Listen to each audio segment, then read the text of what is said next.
Hi, welcome to my channel. So today I figured I am gonna talk about how I ended up here in Australia. I always said I wanted to move overseas, and obviously as a 9-year-old you don't really know how that would work.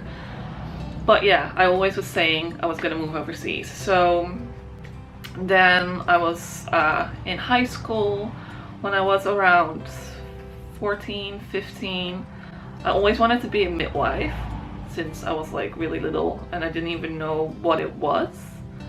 I just knew that like I always would watch these like TV shows and stuff on TV when I was like 7, which is kind of disturbing, but anyway, I would watch those videos and I wanted to be a midwife. And then so back home when I was 15, I had to choose at school what direction I wanted to go to. So I could go to like all the sciencey stuff, or I could do languages and that kind of stuff, and arts and that kind of stuff. I really sucked at all the sciencey stuff, so I did all the languages and I did like arts and stuff like that. But then turned out like I couldn't do midwifery because I needed to have biology and chemistry, and I could take one extra subject but not two, so they told me I couldn't do it. So I had to look into something else, and in the meantime I was actually looking into maybe taking like a gap year or something, doing stuff overseas. So I found like some programs where you could do like different languages. So I looked into that, but it was really expensive. It was, I think it was like 10,000 euros or something. And then I was like, well, I really want to do it, but there is no way I'm gonna get like, because my parents could not afford to pay for it, so I needed to find the money myself. And there were not really any scholarships or anything I could find. And then I was like, well, and it's nice to learn the languages, but and it would be a good experience, but I was like, in the end, I still, after that, I don't have a degree or anything. So that's when I decided I wanted to do a full degree overseas. And I contacted this agency back home, and they actually help you apply for universities and stuff in different countries. So they work with some different universities in different countries. So I looked onto their website and I was looking into either the US or Australia. So I decided to go for Australia because there were like a lot more choices. So yeah, that's what I did. The process took really long to like do all the signing up and stuff. Luckily this agency was really good, so I sent everything to them. They translated everything and they contacted the university, so I didn't have to do that by myself. So at that point it was 2010 when I was applying, so it was like June, July, probably like June 2010 when I was applying. So up till this point I had never flew before ever. So I graduated high school in June 2010. Yeah, June 2010. And I went on a vacation with my friends, and we went to Mallorca, and that's the first time ever I flew. And it was like 2 hours or something, so it was fine, and we went on a holiday together for the first time. I never been overseas by myself. Well, that was not really by myself, it was with my friend, but still. So yeah, we did that for like a week, then we came back, we had our graduation, and literally like 2 days after my graduation I went to the UK. So kind of accidentally I found this ad in the newspaper of a family with a Dutch mom and it was an English dad, and they were looking for an au pair. So yeah, so I ended up contacting them. They came over a few times because her family still lived in the same city I was from. So yeah, so I met them. I think it was like I met them like twice before I went.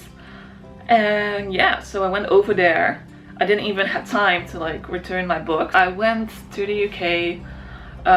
We didn't really have a contract. We didn't really have any like set times that I was working.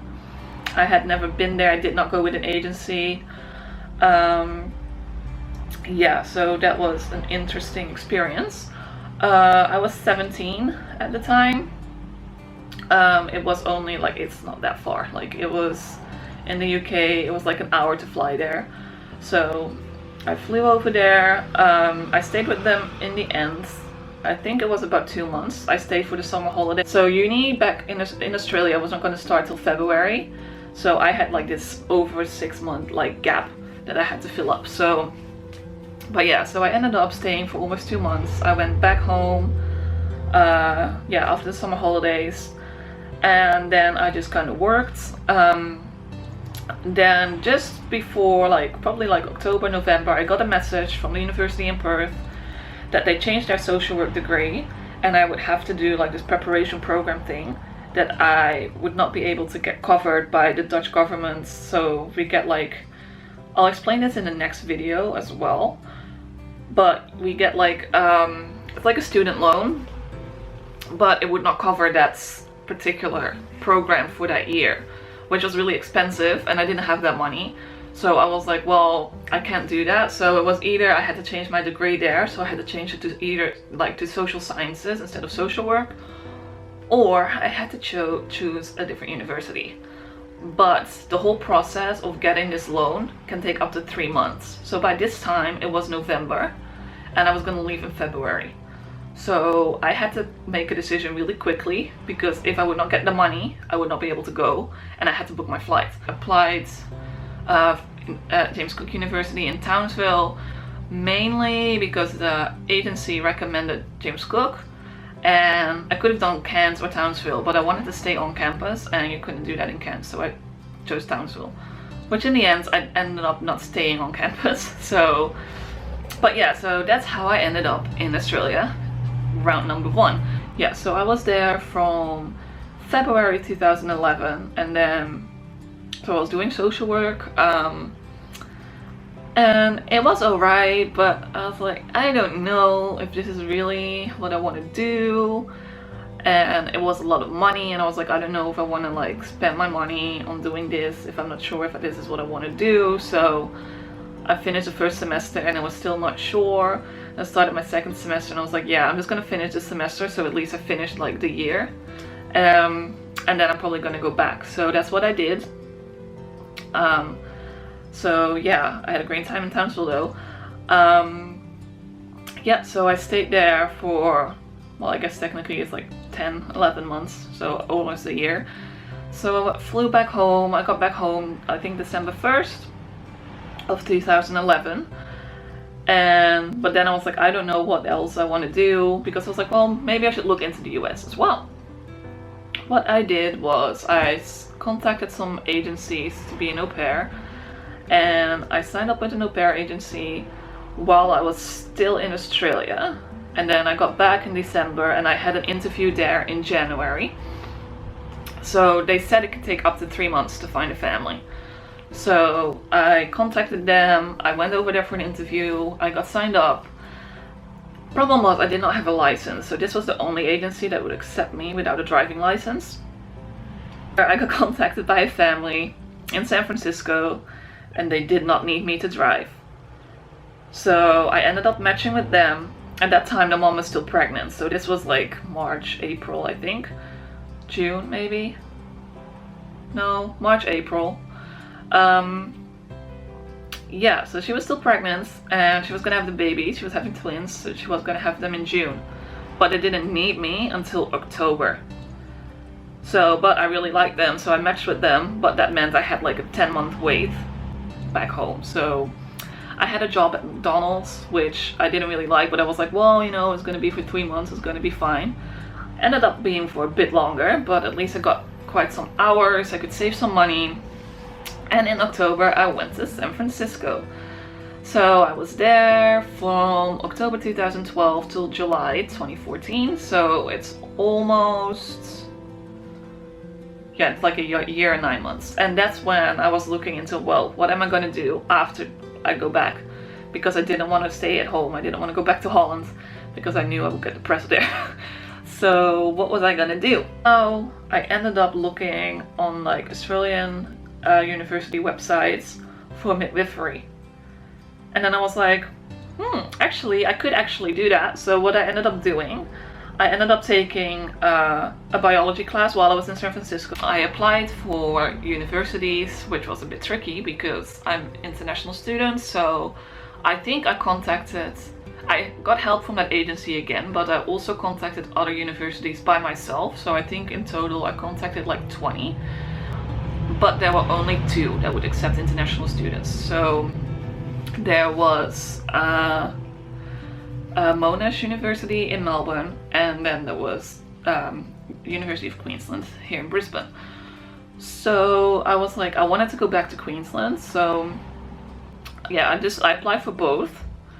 Then I got accepted for Monash first, and then I was like waiting because I wanted to get into UQ. Problem was I needed to get this English test, and the one that was cheaper in the States and better available was the TOEFL test. But I hated the setup of that thing, and like I did it 2 or 3 times, and all the times I didn't get enough marks. Like I needed to get like a certain mark to be able to go to this degree at UQ. And I knew I could do it, and I got the freaking same results every time. And so when I went to Townsville, I did the IELTS test, which is basically everything is paper based. The other one is all computer based, and it's really annoying because with the TOEFL you basically sit in a room with people that are doing the same test, but everyone is doing it on their own pace. So there's people doing their speaking when you're doing your reading, and then there's someone next to you doing the speaking, and you need to focus on your reading. Is really annoying. Also, the speaking, you don't talk to a person. There's no conversation going, you just talk to a computer. Like you listen to a lecture or something, and then you need to like, they ask you a question and you need to talk for 2 minutes about this question to a computer, not a person.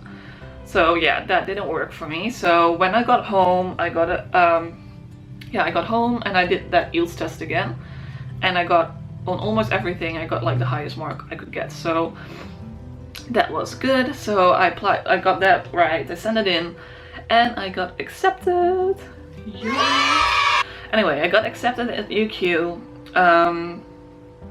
And yeah, so that was probably, I got back July, September, October 2014, and then I moved here in January 2015. So I've been here for a little over a year now. I'm in my 2nd year. I'm actually doing a dual degree, so I'm doing nursing and midwifery, which is a bit crazy, but yeah. So that is kind of my story. My next video is gonna be about some real talk about what it's actually like to move overseas by yourself and like do a degree or something. So especially if you're gonna study abroad, because there's a lot of costs and stuff that a lot of people don't think about. So that's gonna be my next video. So if you like this video, please give it a thumbs up.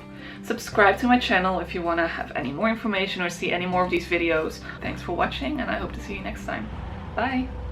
Today I'm gonna talk about what is an au pair, and then specifically in America, because I've been an au pair there.